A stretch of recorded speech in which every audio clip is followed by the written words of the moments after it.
teman-teman kembali untuk belajar PKN ya. Bapak akan terlebih dahulu mengabsen siswa untuk pertemuan kali ini. Saya mulai saja.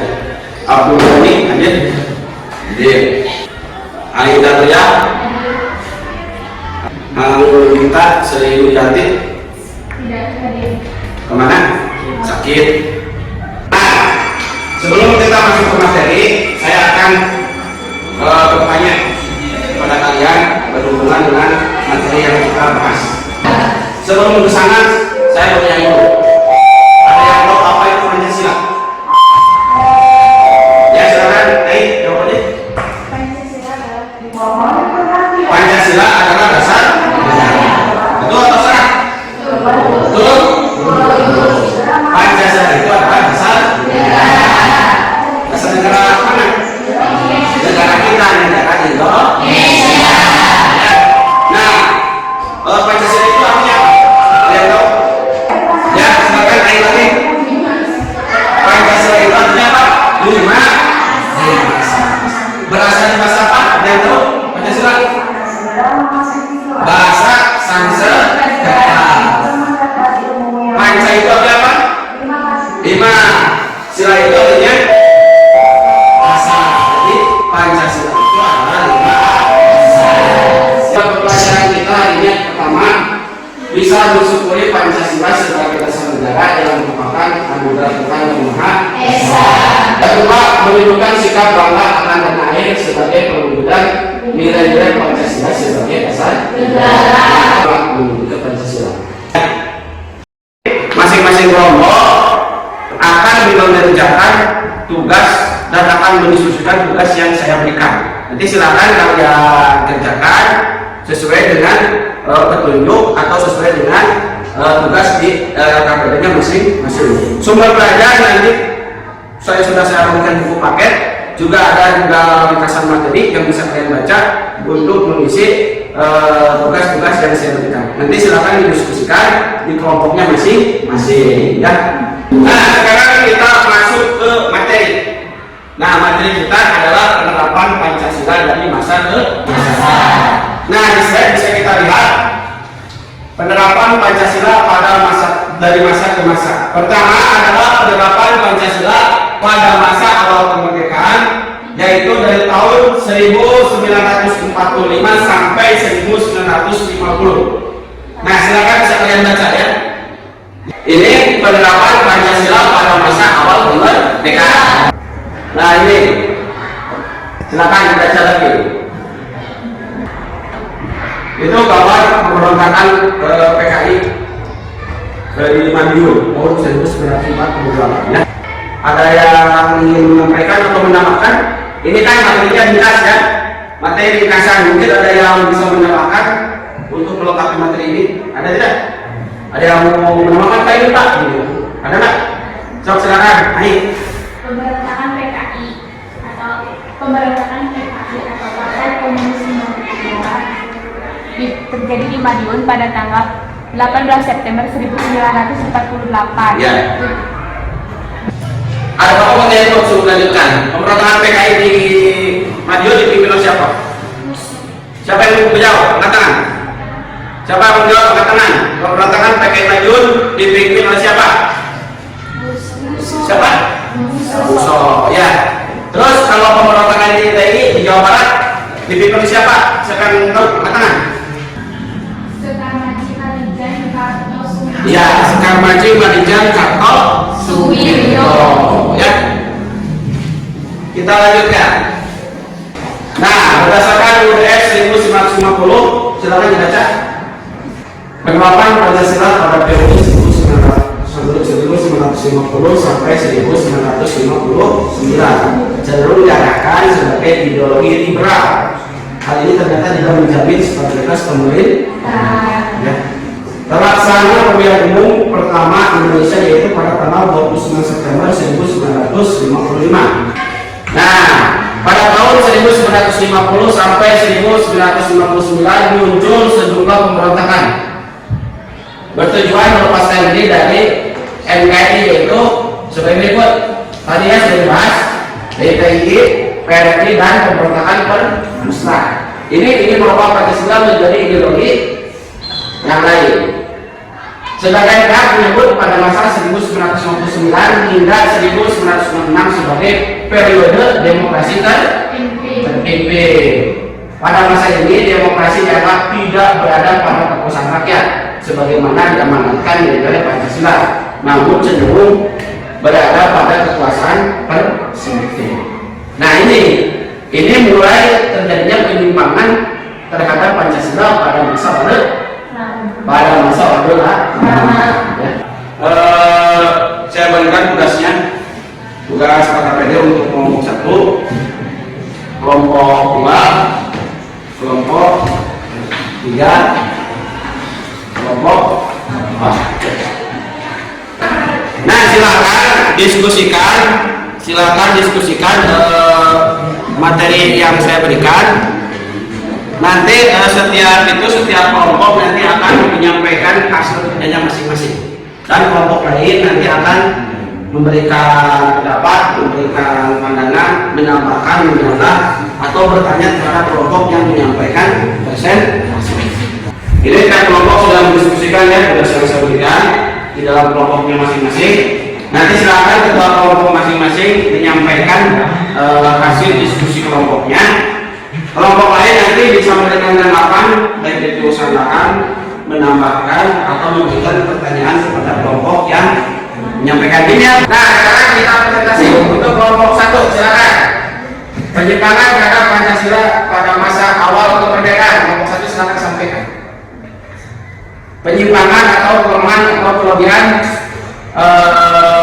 penerapan Pancasila pada masa awal kemerdekaan.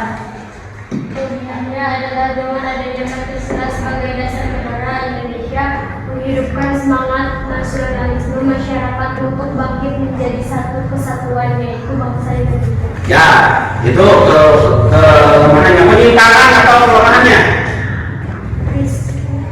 Krisis yang dialami bangsa Indonesia pasca kemerdekaan melalui dari faktor ekonomi, sosial, hingga politik. Selain itu, Indonesia masih mendapatkan serangan dari Belanda yang pada saat itu belum ingin Indonesia merdeka. Terus kalau penyimpangan terhadap Pancasila awal kemerdekaan apa?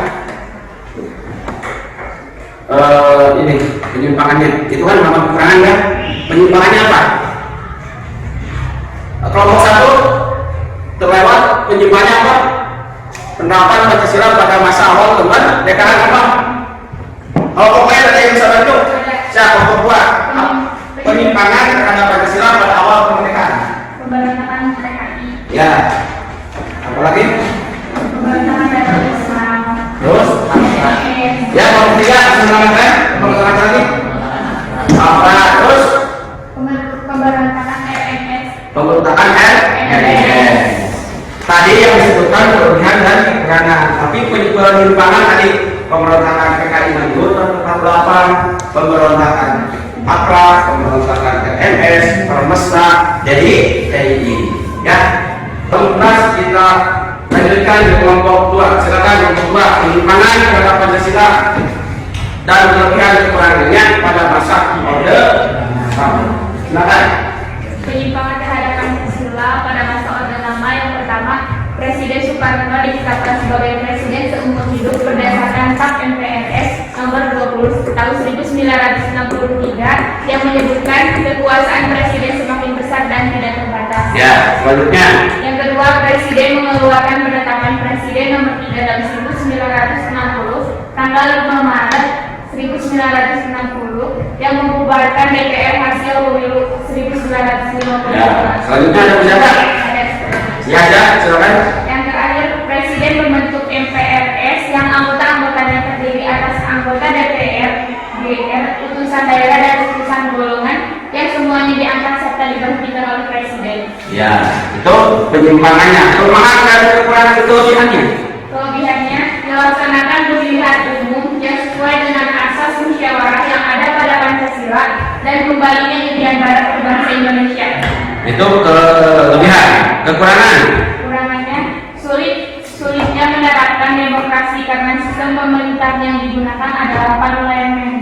adanya kesalahan tafsir Pancasila pada konstitusi yang membuat Soekarno menjadi presiden seumur hidup. Ya.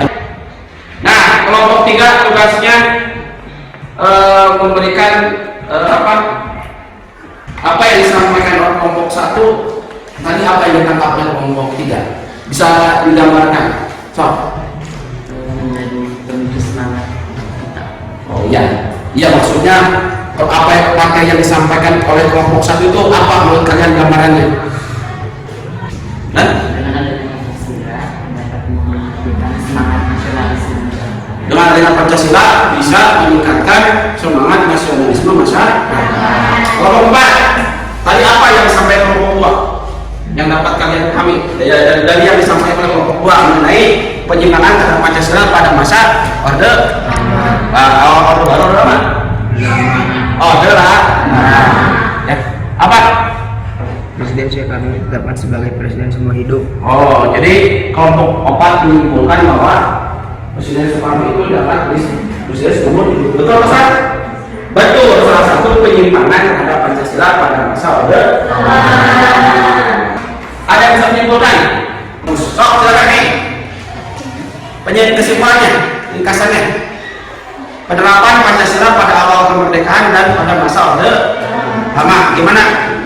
Pada masa awal kemerdekaan, Pancasila menumbuhkan semangat untuk bersatu, Ya, kalau masa Orde Lama menggunakan sistem demokrasi. menggunakan sistem demokrasi terpimpin sehingga presiden memiliki kekuasaan yang sangat besar. Ya. Jadi kesimpulannya mana? Pancasila itu di awal masa kemerdekaan banyak terjadi pemberontakan seperti pemberontakan PKI Madiun, DIPI, Permesta, RMS, APRA, itu pada masa awal kemerdekaan. Pada masa Orde Lama seperti yang disebutkan bahwa sekarang ini di Indonesia itu menerapkan sistem demokrasi terpimpin atau demokrasi liberal, sehingga kekuasaan presiden itu sangat besar dan tidak bisa dikendalikan, sehingga presiden tadi melakukan penyimpangan seperti mengangkat dirinya menjadi presiden seumur hidup, terus membubarkan DPR hasil pemilu 1955. Nah, itu kesimpulan yang bisa kita dapat dari materi penerapan Pancasila pada masa awal kemerdekaan dan pada masa Orde Lama. Ya. Nah, setelah kita belajar tadi, kalau kita rekap dulu, kita itu belajar mengenai masalah penerapan Pancasila dari awal kemerdekaan dan sampai pada masa Orde Lama. Alhamdulillah ya. Menurut kalian sudah bisa memahami? Bisa ya, sedikit banyak bisa memahami. Kalau masih belum paham, nanti kalian bisa diskusi lagi dengan teman-teman. Nah, dan untuk pertemuan selanjutnya kita akan membahas mengenai penerapan Pancasila pada masa Orde Baru dan pada masa reformasi. Ya. Alhamdulillah pertemuan hari ini sudah berakhir ya. Terima kasih untuk kalian semua yang sudah ikut aktif, ikut mengikuti pembelajaran ini dari awal sampai akhir. Nah, untuk menutup kegiatan KM, silakan dipimpin untuk doa sebelum pulang. Silakan KM. Dulu siang, sudah belajar kita berdoa di dalam hati mulai.